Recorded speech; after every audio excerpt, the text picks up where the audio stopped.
Asia Minor, where today an age-old battle is still being waged. It's happening around the town of Afyon.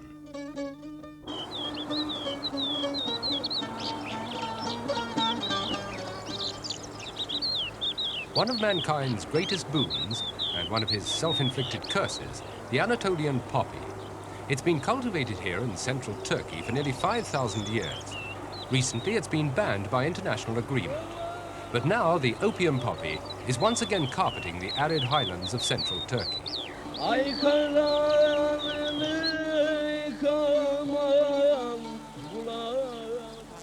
The name of Afyon itself means opium, and its people have earned their living from the drug since the dawn of history.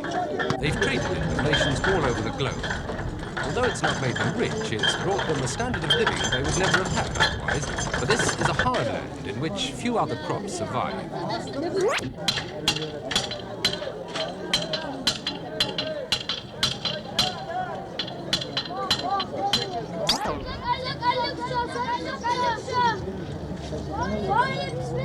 Opium is made from the gum of the poppy, the white resin that fills the seed-bearing pod.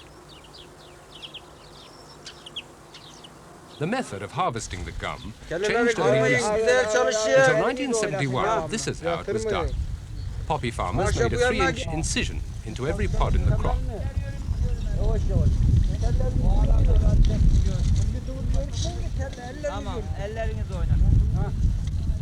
The incision allowed the raw opium gum to meet the air, thus drying it off. The pod was left for 24 hours, and then the farmers swept their fields again, scraping and collecting the hardened resin from the day before. Cultivating the opium poppy was never hard work, and the rewards from an opium-hungry world were great. The Turkish government bought the raw gum legally, while black market drug dealers paid several times the official price for the dried resin, which they chemically converted to a morphine base and then to heroin.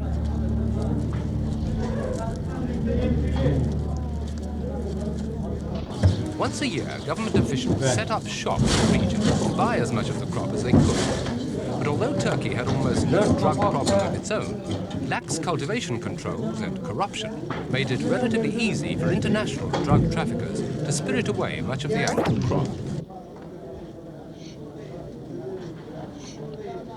Combating the illegal trade was difficult, because the fruits of the poppy provided a livelihood for an estimated 100,000 farmers in 7 Turkish provinces. At the end of each season, when the resin had been converted into hard cash, the farmers celebrated, as their poppy-growing ancestors had done over thousands of years.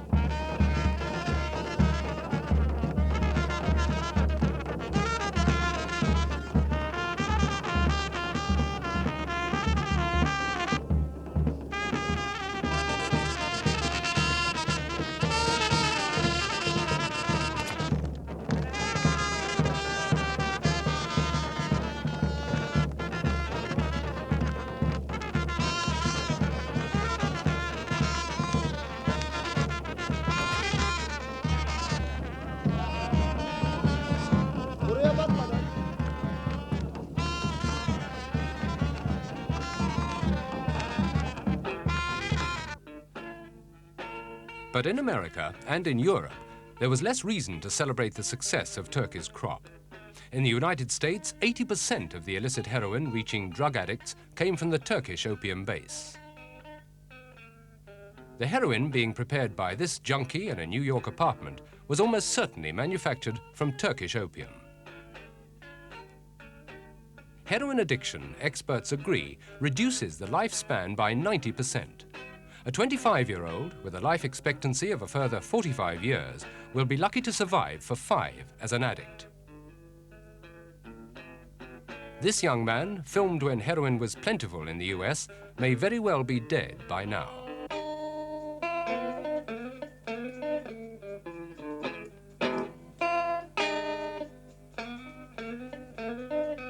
US narcotics agents worked hard to combat the menace, and their seizures of Turkish white opium were often dramatic.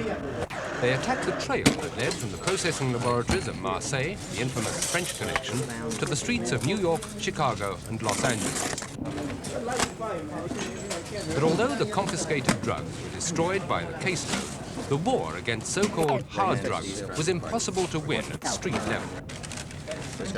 This package of heroin, produced relatively cheaply from Turkish opium, would have meant massive profits for each dealer who handled it on its journey from Afyon to the American streets. Narcotics, we take great care in analyzing the contents and every conceivable method has been used to ship the small packets of white powder to the consumer. And even an innocent greetings card can carry a deadly message. What's hard to say? How many grams? About 8 grams. Confiscated heroin is destroyed. This batch of illegal drugs represents millions of dollars, literally going up in smoke.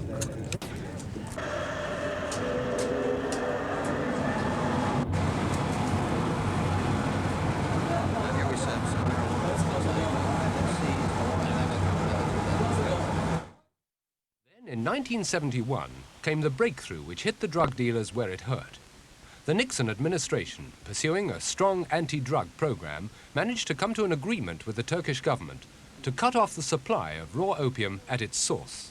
The joint announcement that is being made at this time in Washington and Ankara represents by far the most significant breakthrough that has been achieved in stopping the source of supply of heroin and in our worldwide offensive against dangerous drugs.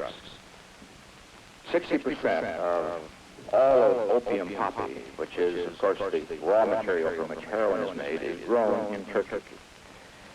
As a result of negotiations that have been taking place between the United States government and the Turkish government has made a decision that is announcing today, which means that the cultivation of opium poppy in Turkey will completely cease within 1 year, by June of 1972.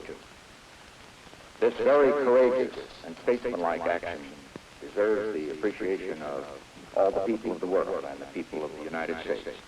And the credit goes, of course, to the Turkish Prime Minister and his government, and a great deal of credit in our government goes to the Secretary of State, who has taken personal leadership in achieving this objective on our part, and, of course, Ambassador Hanley, who represents us so well in Ankara.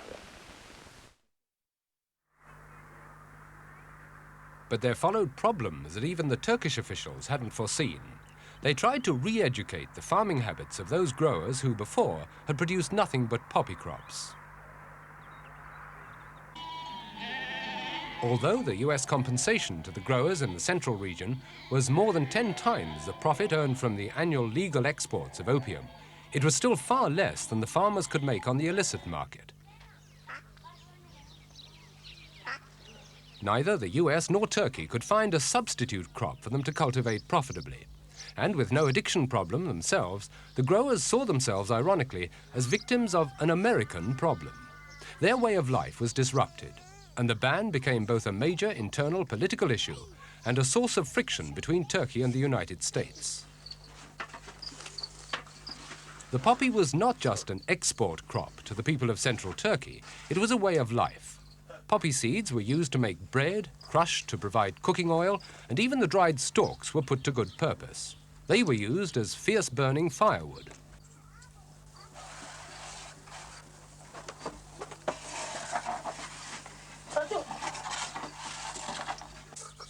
The enforced ban on poppy farming may have stemmed the flow of illegal opiates to Europe and the United States, but it was disastrous to this opium-based economy. So much a way of life was the poppy that even this child's homemade comforter is filled with opium seeds to make her sleep.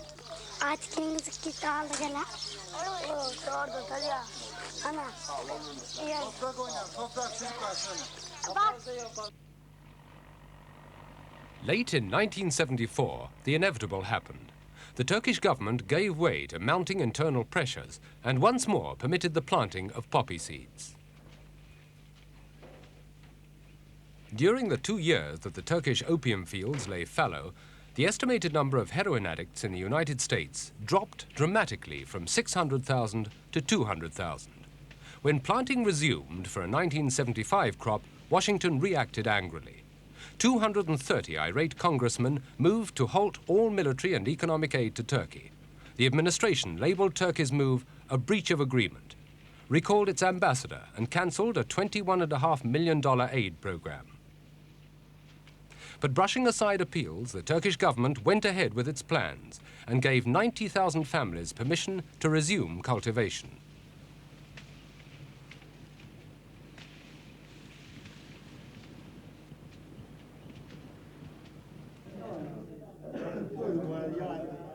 As growers waited for their crops to ripen and so return to their former way of life, Turkish officials promised to take effective but unspecified measures to prevent the illicit sale of opium. Neither the US government nor the farmers themselves believed any measures could be effective against the illegal sale of the raw drug.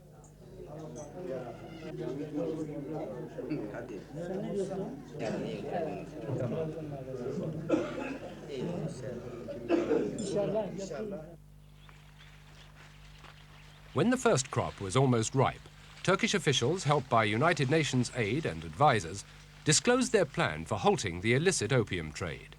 To ensure that the entire crop was sold direct to the state, and therefore that the only opium leaving the country would go to pharmaceutical companies, the government banned the cutting open of the pods.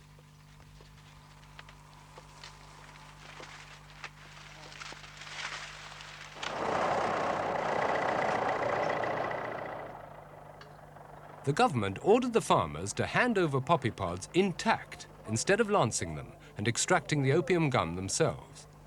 The farmers now found themselves having to sell the entire poppy head to the Turkish government's Soil Products Office, which in turn exported the crop for gum extraction. Turkish and UN officials say it's virtually impossible to smuggle poppy heads because of their bulk and weight. The UN Narcotic Drugs Division says it's well pleased with the system.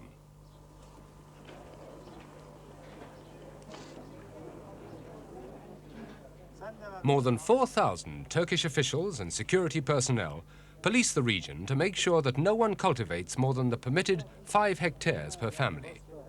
Turkish Premier Süleyman Demirel announced recently that for the first time in 3,000 years, not a milligram of opium was processed in Asia Minor, while this year's crop is expected to earn the country more than $30 million. The problem, for the moment at least, has been solved.